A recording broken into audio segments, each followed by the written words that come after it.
लोकसभा चुनाव का शंखनाद। लोकसभा चुनाव की तारीखों का ऐलान। मध्य प्रदेश में 4 फेज में होगी वोटिंग। 5,63,00,000 मतदाता करेंगे वोट। लंबे इंतजार के बाद आखिरकार लोकसभा चुनाव 2024 की तारीखों का ऐलान हो गया है। विज्ञान भवन में आयोजित प्रेस कॉन्फ्रेंस के दौरान मुख्य चुनाव आयुक्त राजीव कुमार ने चुनाव की तारीखों का ऐलान करते हुए बताया है कि इस बार पूरे देश में 543 सीटों के लिए कुल 7 फेज में मतदान होगा और 4 जून को चुनाव के नतीजे आएंगे। मध्य प्रदेश में लोकसभा चुनाव की बात करें तो यहाँ लोकसभा की कुल 29 सीटों के लिए 4 चरणों में मतदान होगा। जहां पहले चरण में 19 अप्रैल को 6 सीटों पर वोटिंग होगी, जिसमें सीधी, शहडोल, जबलपुर, मंडला, बालाघाट, छिंदवाड़ा शामिल है। वहीं दूसरे चरण में 26 अप्रैल को 7 सीटों पर मतदान होगा, जिसमें टीकमगढ़, दमोह, खजुराहो, सतना, रीवा, होशंगाबाद, बैतूल। तीसरे चरण में 7 मई को 8 सीटों पर वोटिंग होगी, जिसमें मुरैना, भिंड, ग्वालियर, गुना, सागर, विदिशा, भोपाल, राजगढ़ शामिल है। वहीं चौथे यानी आखिरी चरण में 13 मई को 8 सीटों पर मतदान होगा। इसमें देवास, उज्जैन, इंदौर, मंदसौर, रतलाम, धार, खरगोन, खंडवा के लोग मतदान का प्रयोग करेंगे। चुनाव के चरणों की घोषणा की है। मैं धन्यवाद देना चाहूंगा चुनाव आयोग को, जिन्होंने अपने पूरे इलेक्शन प्रोग्राम को बहुत अच्छे ढंग से पर्याप्त समय देते हुए सबकी, पूरे देश का इतना बड़ा भौगोलिक देश और अलग अलग प्रकार की परिस्थितियां, अलग अलग प्रकार के मौसम, अलग अलग प्रकार के सारे वातावरण के बावजूद भी उनने चुनाव की बहुत अच्छी प्लानिंग की है। खासकर मध्य प्रदेश में 4 चरणों में जो चुनाव रखा है, मैं बधाई देना चाहूंगा। निश्चित रूप से हमारी सरकार चुनाव आयोग के निर्देश में पूरे व्यवस्थाओं के साथ जो चुनाव आयोग चाहेगा, हम सारी सुव्यवस्था बनाते हुए मदद भी करेंगे। मैं खासकर 19 अप्रैल हमारी 6 सीटों के चुनाव है, जो सीधी, शहडोल, जबलपुर, मंडला, बालाघाट, छिंदवाड़ा। दूसरे चरण में 26 अप्रैल को है, जिसमें 7 सीटें हैं, टीकमगढ़, दमोह, खजुराहो, सतना, रीवा, होशंगाबाद, बैतूल। इसी प्रकार से हमारा तीसरा चरण 7 मई को प्रारंभ होगा, जिसमें 8 सीटें हैं, जो हमारा चंबल का बेल्ट आता है, मुरैना, भिंड, ग्वालियर, गुना, सागर, विदिशा, भोपाल, राजगढ़, यानी मध्य भारत वाला पूरा बेल्ट इसमें आएगा। इसी प्रकार से मालवा का बेल्ट हमारा चौथे चरण में आएगा। इसमें 13 मई को इसके वोट डलेंगे। देवास, उज्जैन, इंदौर, मंदसौर, रतलाम, धार, खरगोन, खंडवा, ये निमाड़ और मालवा का बेल्ट रहेगा। मुझे पूरा भरोसा है चुनाव आयोग के मार्गदर्शन में हमारे अपने सभी मतदाता अपने मताधिकार का उपयोग करें। वहीं मध्य प्रदेश में कुल वोटरों की बात करें तो इस बार 5,63,40,64 मतदाता अपने मताधिकार का इस्तेमाल करेंगे। कुल वोटर्स में पुरुषों की संख्या 2,89,51,705 है, जबकि महिला मतदाताओं की संख्या 2,73,87,122 है। इससे पहले 2023 के विधानसभा चुनावों में 5,60,00,000 मतदाता थे, लेकिन बीते 4 महीने में 3 लाख वोटर्स बढ़ चुके हैं। इस बार चुनाव की तारीखों के ऐलान से पहले बीजेपी अपने सभी 29 उम्मीदवारों के नामों का ऐलान कर कांग्रेस से आगे निकल चुकी है, जबकि कांग्रेस ने सिर्फ 10 प्रत्याशी घोषित किए हैं। ऐसे में कांग्रेस के ऊपर अब जल्द प्रत्याशी घोषित करने का दबाव होगा। वहीं साल 2019 के चुनाव की बात करें तो इस चुनाव में प्रदेश की 28 सीटों पर बीजेपी ने जीत दर्ज की थी, जबकि कांग्रेस एकमात्र सीट छिंदवाड़ा पर विजय हुई थी। Team news state. देखिए, तारीखों का ऐलान तो नहीं हुआ था लोकेंद्र, लेकिन उससे पहले ही रसाकशी तो शुरू हो गई थी, तैयारियां शुरू हो गई थी, लिस्ट जारी होने लगी थी और माहौल बनने लगा था। लेकिन अब आज तस्वीर भी साफ हो चुकी है। तस्वीर साफ होने के बाद क्या माहौल है, जरा हम बातचीत करेंगे। पहले जल्दी से अपने मेहमानों से परिचय करा देते हैं। हमारे साथ 4 खास मेहमान हैं। चैतन्य भट्ट साहब है, वरिष्ठ पत्रकार है हमारे साथ मौजूद। चैतन्य जी, बहुत स्वागत आपका। इसके अलावा बाबूलाल शर्मा जी हैं, वरिष्ठ पत्रकार। बाबूलाल जी, आपका भी बहुत स्वागत। और 2 पॉलिटिकल मेहमान हैं। सचिन वर्मा जी हैं, प्रवक्ता है बीजेपी के। सचिन जी, आपका भी बहुत स्वागत। और अजय गंगवानी जी, प्रवक्ता कांग्रेस के, आपका भी बहुत स्वागत है। और सचिन वर्मा जी, शुरुआत में आपसे ही करना चाह रहा हूं कि देखिए, तैयारियां तो आपकी पहले से ही थी, तमाम कोशिशें आप लोग कर रहे थे। 40 के 40 मध्य प्रदेश और छत्तीसगढ़ की सीटों पर उम्मीदवार भी सामने हैं और आपका जनसंपर्क भी शुरू हो गया। लेकिन भले आप ये कह रहे हो कि कांग्रेस को अभी कैंडिडेट नहीं मिल रहा है, लेकिन इतनी आसानी से वॉकओवर देने वाली कांग्रेस भी नहीं है आपको। देखिए, हम कभी भी किसी भी चुनाव को हल्के में नहीं लेते हैं। हम पूरी गंभीरता के साथ में ये चुनाव देख रहे हैं और लोकसभा का चुनाव इस देश का सबसे बड़ा चुनाव होता है और ये जो चुनाव है इसको भारतीय जनता पार्टी का जो संगठन है, जो हमेशा गतिशील रहता है, वो अपने तरीके से इसकी रणनीति बना रहा है और हमारे 29 के 29 हमने प्रत्याशी जो है घोषित कर दिए हैं। दूसरी तरफ जो मोदी सरकार है उसकी नीतियों के लाभार्थी जो हैं इस देश में, प्रत्यक्ष लाभार्थी जो हैं वो 60 करोड़ से ज्यादा हैं। तो 60 करोड़ से ज्यादा जो लाभार्थी हैं उनको किसी अलग अलग योजनाओं का लाभ जो है इस देश में प्राप्त हुआ है, जिसमें किसी को प्रधानमंत्री आवास योजना का लाभ मिला है, किसी व्यक्ति को आयुष्मान भारत का लाभ मिला है, किसी व्यक्ति को जो है जो स्वच्छता अभियान का लाभ मिला है और उसके घर में टॉयलेट बनी है, किसी व्यक्ति को सरकार की अलग अलग योजनाओं का लाभ मिला है, उज्ज्वला स्कीम का लाभ मिला है, कहीं अलग अलग जो नीतियां हैं उसका लाभ मिला है।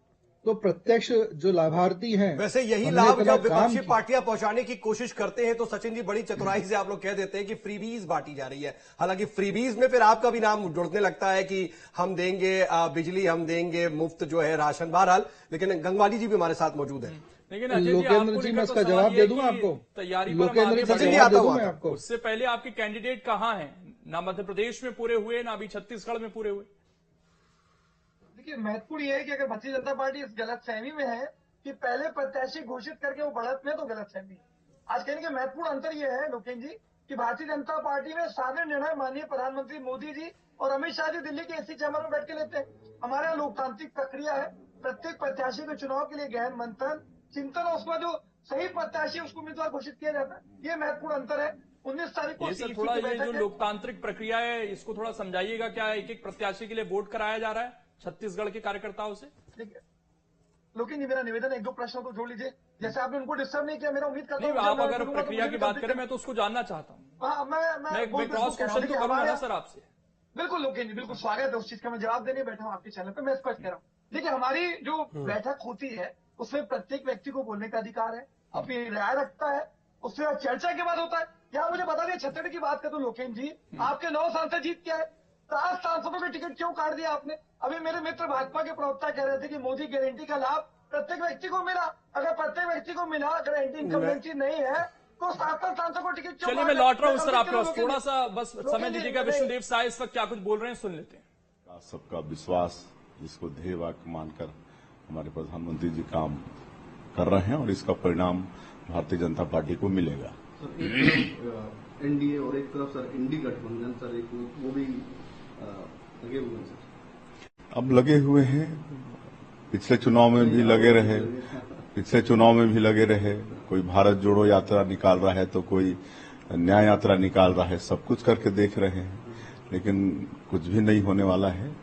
बाकी सभी पार्टियों से देश की जनता का विश्वास उठ चुका है और सबका विश्वास आज सिर्फ और सिर्फ हमारे देश के यशस्वी प्रधानमंत्री नरेंद्र मोदी जी पर और भारतीय जनता पार्टी पर मतलब विश्वास टिका हुआ है। आखिरी क्वेश्चन सर, पूर्व मुख्यमंत्री सर लड़ रहे हैं चुनाव सर राजनांदगांव से और कई दिग्गज कांग्रेस के बड़े नेता सर यहाँ चुनाव लड़ रहे हैं, लेकिन बीजेपी का देखा जाए तो सर अधिकतर फ्रेश चेहरे आए सामने। देखिए, कांग्रेस में पूरे देश में बिखराव है।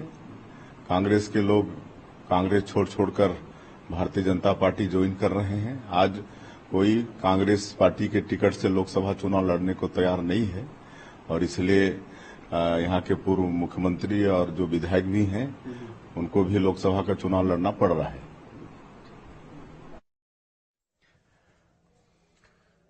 तो विष्णुदेव साय को सुन रहे थे और उन्होंने कई सवाल उठा दिए, यहाँ पर यात्राओं को लेकर भी सवाल उठा दिए। इसी पर अजय जी कुछ बोल रहे थे। अजय जी, विष्णुदेव साय के बयान पर भी आप प्रतिक्रिया दे सकते हैं क्योंकि आपकी यात्राओं पर भी सवाल उठाए उन्होंने और आप अपनी पुरानी बात पूरी कर सकते हैं। देखिए, मैं 2 से 3 बिंदु में जवाब दे दूं। सबसे पहले अगर यात्रा की बात कर रहे हैं तो ये विष्णुदेव साय जी का, इनके वरिष्ठ नेताओं का जो घमंड है, अहंकार दिख रहा है, ये वही भारत न्याय यात्रा है जो सामाजिक, आर्थिक और जो राजनीतिक न्याय है, कहीं ना कहीं अघोषित जो तानाशाही है उसके खिलाफ जो यात्रा निकल रही है मणिपुर से बंबई तक। आज 6,700 किलोमीटर यात्रा जो 100 लोकसभा सीटों से, 337 विधानसभा सीटों से, 15 राज्यों से और 10 जिलों से होकर गुजर रही है। और प्रत्येक राज्य में जो शानदार प्रतिसाद मिला है, इंडिया गठबंधन के सारे वरिष्ठ नेता आज वहां मौजूद रहे, जो एकता का संदेश दिया है उससे भारतीय जनता पार्टी और माननीय मुख्यमंत्री विष्णुदेव साय जी घबराए हुए हैं। जो आने वाले 4 जून को मोदी सरकार की विदाई तय है। दूसरा सबसे महत्वपूर्ण देख लीजिए, लोकतंत्र के महाकुंभ की जो तारीख इन्हें घोषित की है, ये निर्णय लेगा कि देश में जो है, जो लोकतंत्र है वो मजदूर के कंधों पे, किसान के कंधों पे, गरीब के कंधों में, कि देश के आनंद के कंधों चलिए पे। देखा जाएगा, ये वक्त बताएगा। मैं तो और भी चीजें पूछता अजय जी। इस बात ठीक से है, देश की जनता जानना चाहती है। बेहतर नहीं, ठीक है, आप अपनी तरफ से रखने के लिए स्वतंत्र हैं। और मैं पूछता भी आपसे कि भाई आप भी, वो भी गारंटी की बात कर रहे हैं, आप भी गारंटी की बात कर रहे हैं, लेकिन मैं आऊंगा आपके पास बाद में। चैतन्य सर, मैं आपके पास आना चाह रहा हूं। सर, इस बार का जो विधानसभा चुनाव है कैसा देख रहे हैं आप? क्योंकि बीजेपी ने सारे चेहरे, सारी तस्वीर साफ कर ली थी।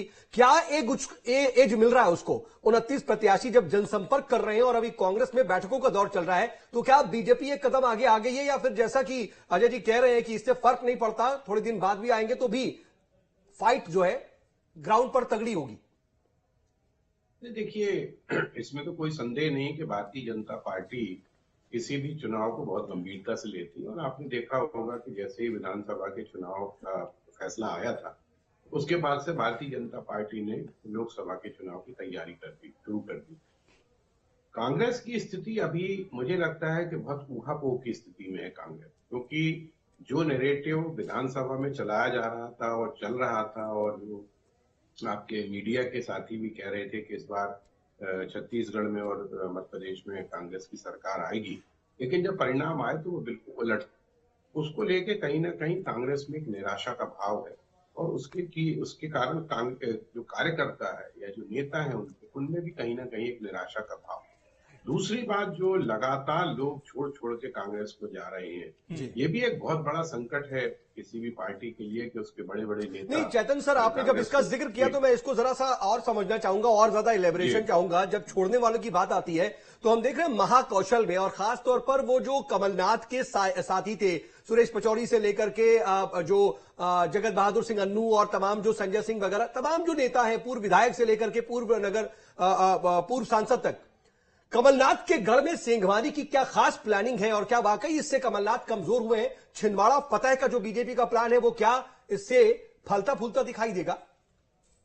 देखिए, छिंदवाड़ा की जो सीट है वो निश्चित तौर पे भारतीय जनता पार्टी के लिए नाक का बाल, क्योंकि लगातार प्रयास के बाद भी भारतीय जनता पार्टी छिंदवाड़ा में कमलनाथ के वर्चस्व को कम नहीं कर पाई। यही कारण है कि वो तमाम तरह के प्रयास करके और इस तरह की कोशिश कर रही है कि ये जो आखिरी सीट है, जैसा कि अभी सर्वे में भी बताया जा रहा है कि कांग्रेस को मात्र एक सीट मिलने वाली है, और वो सीट छिंदवाड़ा की होगी।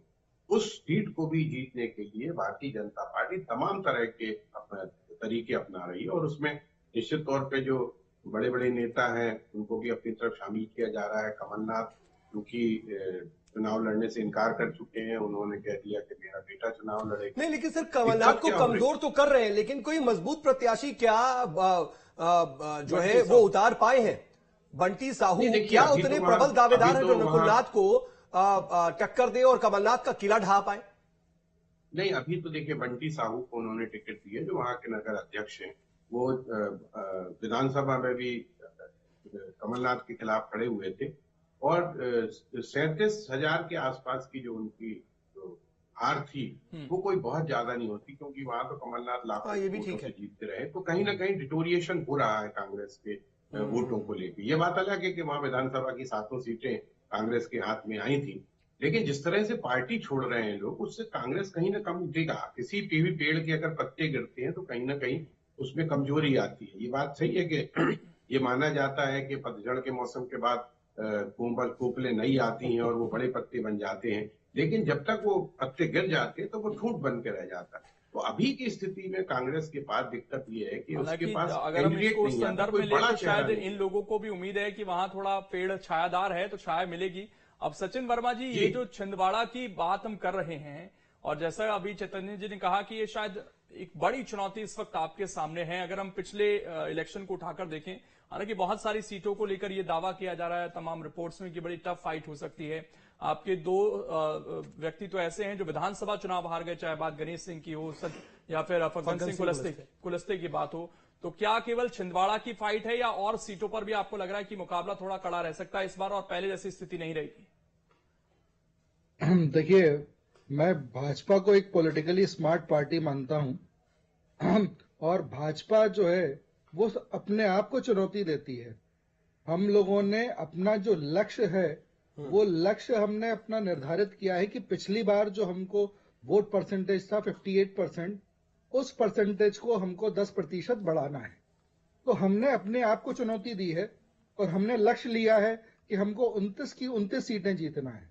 तो हम कांग्रेस की कमजोरी या एक सीट तक फोकस नहीं है। हमारा फोकस जो है पूरी 29 सीटों पर है। नहीं, समान रूप पूछा जा रहा है ना कि 29 सीटों पर जब आपका फोकस है तो छिंदवाड़ा जो है आपके लिए गले की हड्डी तो नहीं है, मतलब उसको किस तरीके से फतह करेंगे? और जब बंटी साहू अगर मैदान में है तो क्या वो नकुलनाथ को उतनी टक्कर दे पाएंगे कि वहां से उनको शिकस्त दे पाए? देखिए, मैं आपको थोड़ा सा स्पष्ट कर दूं लोकेन जी कि पूरी मीडिया रिपोर्ट्स और जो एक मीडिया का आकलन जो था विधानसभा में वो भाजपा के विपरीत था। लोग कांग्रेस की बातें कर रहे थे, कांग्रेस की सरकार बनने की बातें कर रहे थे। तो वहां पर जो वहां की 700 विधानसभाओं पर किसी प्रत्याशी ने अपना स्वयं का प्रचार नहीं किया। उन्होंने वोट मांगा इस बात पर कि साहब एक वोट साहब को जिता सीएम बनाने के लिए, इस बात के लिए वहां पर वोटिंग हुई। और इस बार जो है वोटिंग इस बात की होगी कि एक वोट साहब को उनकी औकात दिखाने के लिए। तो जो वोटिंग होगी वो इस बार जो होगी वो साहब की औकात दिखाने के लिए होगी। नहीं तो आप अगर जरा बता सके उस बात को जो आप औकात का जिक्र कर रहे हैं सचिन साहब, तो जरा बताइए कि क्या है, फिर मतलब उसको और क्लियरली बता दीजिए ताकि जनता समझ सके। देखिए, कांग्रेस की सरकार कहीं बन नहीं रही थी। नहीं, मुझे लगता है कि सही शब्दावली नहीं होगी इस तरीके की बातें कहना किसी के लिए। आप तो बड़े सुचिता वाली पार्टी है, तो औकात दिखाने की बात कर रहे हैं और उधर लड़ाई हो रही। बहरहाल ठीक है, इलेक्शन कमीशन ने कहा राजनीतिक भाषा का संयम थोड़ा रखें तो ज्यादा रोका। राजनीतिक कद की बात को बोल रहे हैं। औकात का मतलब क्या होता है सर? कद होता है। तो राजनीतिक कद की बात आप उससे बेहतर जानते हैं, मुझसे बेहतर आप जानते हैं। कमलनाथ जी का राजनीतिक कद जो है, एक बार कमलनाथ जी सरकार बना पाए थे मध्य प्रदेश में, दूसरी बार वो सरकार नहीं बना पाए। और आज की स्थिति में जो है उनका राजनीतिक कद ये है कि उनको कांग्रेस के कार्यकर्ताओं के सामने उनको ये स्पष्ट करना पड़ रहा है। अजय जी देखिए, कांग्रेस छोड़ के नहीं जा रहे। खबरें चल जाना ही कि कांग्रेस के एक ऐसे चेहरे जो कुछ महीने पहले तक मुख्यमंत्री के लिए लड़ाई लड़ रहे थे बीजेपी से, उनके बारे में खबर आ जाती है कि वो जा रहे हैं। और ऐसा नहीं है कि वो नहीं गए तो उससे पहले नेता गए नहीं, सब मीडिया की कयासबाजी, ये सबको पता है। वो खबरें कमलनाथ की तरफ से भी उस समय डिनाई नहीं की गई थी। बाद में बेशक उन्होंने आकर ये कह दिया कि मैंने तो कभी कहा नहीं था, लेकिन उन्होंने कहा नहीं था तो उन्होंने डिनाई भी नहीं किया था उस चीज को। हालांकि उन चीजों को देखते हुए क्या इससे कांग्रेस के मोराल पर असर है? अभी तक जो आपके प्रत्याशी फाइनल नहीं हो सके हैं, क्या उसमें भी एक वजह यह है कि बहुत सारे नेता छोड़कर जा रहे हैं? सुरेश पचौरी जैसे जो इतने पुराने आपके साथी रहे वो छोड़कर चले गए। हम देख रहे हैं छत्तीसगढ़ में भी लगातार बीजेपी कोशिश कर रही है अपने साथ ज्यादा से ज्यादा लोगों को जोड़ने की। जो भाजपा प्रवक्ता की जो भाषा है वो आपत्तिजनक है। मैं उम्मीद करता हूं इस प्रकार की राष्ट्रीय पार्टी के महत्वपूर्ण है कि माननीय मोदी जी की बात मुझे याद आ रही है, कांग्रेस मुक्त भारत। आज वो कांग्रेस मुक्त भारत कुछ भी न कर सके, न कर पाएंगे, लेकिन अब पूरी तरह से भारतीय जनता पार्टी कांग्रेस गिफ्ट हो चुकी है। दो देखिए विरोधाभास की बातें हैं। माननीय मोदी जी कहते भी मिशन 370 400 सीट करने का दावा कर रहे, तो आखिर सिर्फ क्यों ईडी आईटी सीबीआई के दम पे कांग्रेस के नेताओं के साथ साथ विपक्ष के जो नेताओं है उसको प्रेशर पॉलिटिक्स के माध्यम से भाजपा को क्यों कराया जा रहा है? ये बहुत आपत्तिजनक है। दूसरा मैं सत्य को उदाहरण दे दूं, चिंतामणि महाराज जो हमारे कांग्रेस के नेता थे, जिसपे ईडी ने कार्रवाई की, पहले घोटाले में 5 लाख का आरोप लगाया, वही चिंतामणि महाराज जब भाजपा में शामिल हो जाते हैं तो ईडी के रिपोर्ट के आधार पर जो है एफआईआर से नाम हटा दिया जाता है। तो बीजेपी के वाशिंगटन में धुल के साफ हो गया। उसके अलावा उनको चिंतामणि महाराज को लेकिन अजय जी, आपको नहीं लगता कि ये आरोप बेशक आज आप लगा रहे हैं, लेकिन इससे पहले जब आपकी सरकार थी, विधानसभा चुनाव से पहले कई बड़े नेता बीजेपी छोड़कर उस वक्त कांग्रेस में आए थे। कई तो ऐसे थे बीजेपी के जो बहुत बड़े बड़े पदों पर रहे, वो भी आए, आदिवासी चेहरे के रूप में भी आए। और इससे पहले अभी हरियाणा में आप लोग बड़े ठोक पीट कर कह रहे हैं कि उनके 2-2 सिटिंग सांसद हमारे साथ ज्वाइन कर रहे हैं। तो ये आपको नहीं लगता कि ये डर से ज्यादा आज की डेट में मौका परस्ती है नेताओं की, और उसमें जो एक हम कहते थे कि विचारधारा की लड़ाई है, आज की तारीख में वो खत्म हो चुकी है पूरी तरीके से? देखिए, लोगों ने दो चीजें स्पष्ट है। अगर कोई व्यक्ति शिक्षा में जा रहा तो एक सेपरेट बात है। महत्वपूर्ण ये है कि आप ईडी, आईटी, सीबीआई के दम दिखा के उनको मजबूर करके प्रेशर प्रोजेक्ट करके का प्रवेश करा रहे हैं, ये आपत्तिजनक है। मैं एक चीज और स्पष्ट कर दूं, नहीं, लेकिन जब ऐसी बातें आती है ना अजय जी, तो सवाल ये उठता है कि ज्योतिराज सिंधिया पे क्या प्रेशर था? क्या प्रेशर था? वो गए, आपकी सरकार चली गई, तो वो आपको अपने गिरबान में भी झांकना पड़ेगा, आपको समझना पड़ेगा, आकलन करना पड़ेगा, ओपन हार्टेड, ये आपको समझना पड़ेगा। लेकिन ठीक है, मैं आता हूं अजय जी। चैतन्य सर, मैं एक चीज समझना चाह रहा हूं आपसे कि आपने अभी बताया कि जो सर्वे आ रहे हैं उसमें एक सीट जो है बताया जा रहा है कि कांग्रेस जीतेगी, लेकिन कांग्रेस ये कह रही है कि उसके इंटरनल सर्वेज हैं और वो खास तौर पर बेसिकली विधानसभा चुनाव में जो नतीजे आए हैं जहां जहां पर उसको बढ़ा, तो उसके अकॉर्डिंग वो बोल रही 10 से 12 सीटें आएंगी। तो 10 से 12 सीटें क्या जीतने की कंडीशन में कांग्रेस नजर आ रही है? और क्या अगर ऐसा है भी तो क्या उसको अभी सारे प्रत्याशी उतार नहीं देने चाहिए थे मैदान में? देखिए, ये तो कोई भी पार्टी नहीं कहेगी कि हम हार रहे हैं। अपने कार्यकर्ताओं का, अपने नेताओं का मनोबल बढ़ाने के लिए जिस तरह की बातें, जैसे आप देखिए कि भारतीय जनता पार्टी कह रही इस बार 400 पार, या भारतीय जनता पार्टी अपने आप में 370 की बात कर रही है। तो ये तो एक लक्ष्य बड़ा लेके चलना पड़ता है किसी पॉलिटिकल पार्टी को, अगर वो चुनाव मैदान में आ रही है। अगर वो, लेकिन जिस तरह से कांग्रेस अभी तक प्रत्याशियों की घोषणा नहीं कर पाई है, तो मुझे लगता है, और वहां कोई हलचल भी ऐसी नहीं है। ठीक है, अभी 17 तारीख को राहुल गांधी जी की यात्रा खत्म हो जाएगी, 18 को शायद बैठक है, उसमें हो सकता है कि मध्य प्रदेश के अन्य प्रत्याशियों की घोषणा हो जाए। लेकिन आप ये मान के चलिए कि भारतीय जनता पार्टी ने जिस तरह से प्रत्याशियों की घोषणा कर दी, और अभी तक वहां ऊहापोह की स्थिति है कि किसको प्रत्याशी बना जाए। दूसरा, ये भी लगता है कांग्रेस को अभी की स्थिति में ये डर है कि हो सकता है कि हम किसी को, व्यक्ति को टिकट दे दें, उसका नाम घोषित कर दें, वो पता लगा शाम को भारतीय जनता पार्टी की गोद में जाके बैठ जाए। क्योंकि इस समय इतनी ज्यादा अगदड़ मची हुई है कांग्रेस में, आया राम गया राम की स्थिति है। और ये निश्चित तौर पे आपने जो बात कही कि जो सत्ता का सुख भोगने की आदत पड़ गई है नेताओं को, ये उसी का प्रतिफल है। विचारधारा हो, शुचिता हो, सिद्धांत हो, ये तमाम जो शब्द हैं ये राजनीति की डिक्शनरी से खत्म हो चुके हैं। इसी, जैसे मध्य प्रदेश में जब इस तरह का नैरेटिव चल रहा था कि भारतीय जनता पार्टी हार के और कांग्रेस की सरकार बनने वाली, तो बहुत से लोग कूद कूद के कांग्रेस में आ रहे थे। अब चूंकि कांग्रेस की स्थिति कमजोर हो गई है, तो वो सब कूद कूद के भारतीय जनता पार्टी में जा रहे हैं। नहीं, मौका परस्ती तो सब देखिए बड़ी हावी हो चुकी है। हमने वो दौर भी देखा है जब एक छोटा सा रेल दुर्घटना हो जाती थी तो विपक्ष रेल मंत्री से इस्तीफा मांगने लगता था और रेल मंत्री इस्तीफा दे दिया करते थे। लेकिन आज ना कोई इस्तीफा मांगता है, ना ऐसी कंडीशंस में इस्तीफे दिए जाते हैं। बिल्कुल वही बात है कि इस तरह की जो मौका परस्ती की स्थितियां बन गई हैं राजनीति में, ये निश्चित तौर पे बहुत दुखद है। क्योंकि मतदाता जिसको वोट देता है, जिस सिंबल को वोट देता है, और वो सिंबल वो व्यक्ति जब दूसरे सिंबल की तरफ कूद जाता है, तो उसके साथ भी धोखाधड़ी होती है। अपनी पार्टी के प्रति तो धोखाधड़ी कर ही रहा है वो व्यक्ति, लेकिन उसके साथ साथ वो मतदाताओं के सम्मान को ये भी देख लिया सर कि जिसको वोट दिया जा रहा है, गारंटी नहीं कि उसी तरह का गठबंधन रहेगा, वही स्वरूप रहेगा, कुछ भी